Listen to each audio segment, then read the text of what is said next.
Hey everyone, this is Steve from GamersNexus.net, and we are here at CES 2014 with Bob Stewart and Rod Rosenberg once again. You've seen them in our PAX Prime video looking at the Roswell Throne Industrial mod.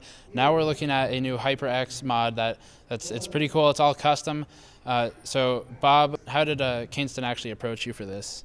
We had talked to them about creating their own mod because generally companies who don't make cases, they have to go to somebody else and see if they can get a case from them and do some different things. But we thought we could create something that would be unique to them and that they could take around and show off and be really proud of. So we had to think of something that would fit, and their new logo is the X, kind of the square X with the blue colors to it, and so we created something that basically was built around that. And Rod, I know you've done a lot of the machine work in the past. What went into this one?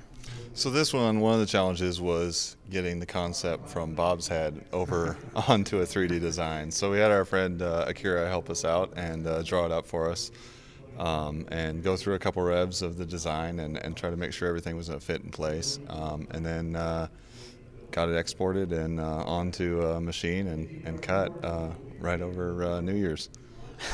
Were there any challenges this time with the metalwork, or was it pretty straightforward?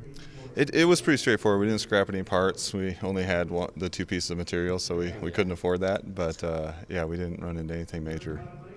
Bob, any Easter eggs on this one, or any Easter eggs on the other ones we're looking at this week?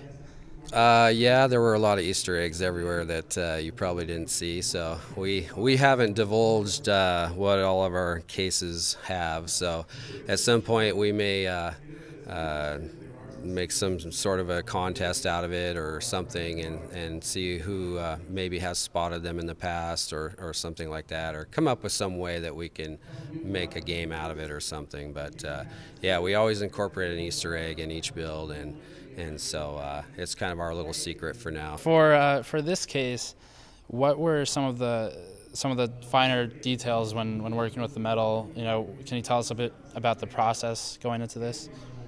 Sure. So also, one of the things that was challenging was we had 3/8 of metal, and we cut out a 1/4 inch. So we had 1/8 of an inch left, and that's where we had to attach the case, each side of the case together. And we used 5/8 11 threaded set screws to put it together, and bolts. And so with that thread, that means we got one thread turn in that, and so that had to be done just right. And we have 8 pieces, so we don't pull a thread out anytime it gets moved. It looks pretty big. What's the weight of the case? Well, if you're just moving it, it's pretty light, but here at Caesar's Palace, when we had to walk 3 miles from the parking garage, it felt like it was about 1,000 pounds. So I think it's probably only, maybe 40 pounds or so, but yeah, it got heavy fast, on that long walk. So we brought wheels back, so when we haul it out of here, we're attaching wheels to it, and then we're going to roll it out. So, just a quick shout here. I know you guys have a new mod shop online since our last video. There are a couple of cool lighting things on there. I actually covered them in an article for a buyer's guide for enthusiasts.